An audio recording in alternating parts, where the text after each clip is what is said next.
انجام کا سوچنا انسان کو عبرت دلاتا ہے، لغزشوں سے بچاتا ہے اور دوسروں کے لیے ہمدرد رہنا سکھاتا ہے۔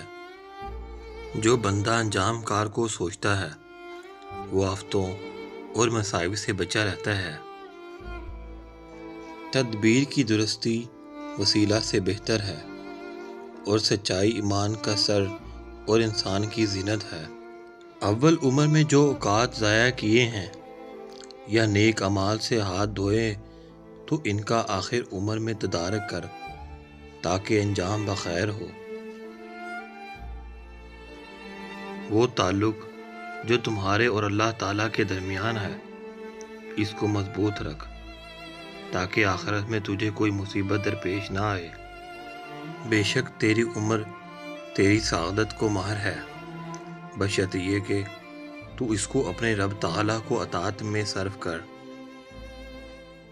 بے شک نقصان اٹھانے والا وہ شخص ہے جس نے عمر کو برباد کیا، اور بلا شبہ قابل رشک وہ شخص ہے جس نے اپنی عمر کو اللہ کی اطاعت میں خرچ کیا۔ صاحب عزت وہ شخص ہے جو اطاعت الہی کے زیور سے آراستہ ہو۔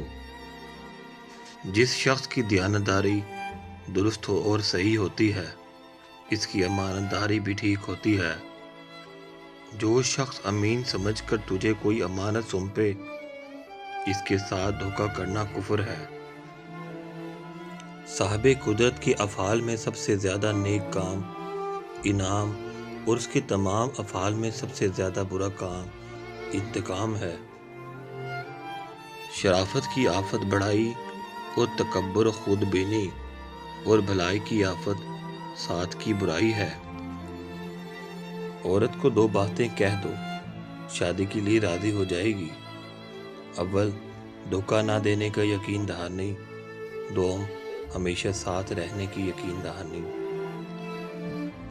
جو بندہ اللہ تعالیٰ قادر مطلق کی رضا حاصل کرنا چاہتا ہے اسے لازم ہے کہ وہ ظالم اور جابر کے سامنے حق بات کہنے سے دریغ مت کرے۔ اپنے پیٹ کو حرام سے بچائے رکھو، اس سے اللہ تیرے ساتھ خوش معاملگی کا معاملہ فرمائے گا۔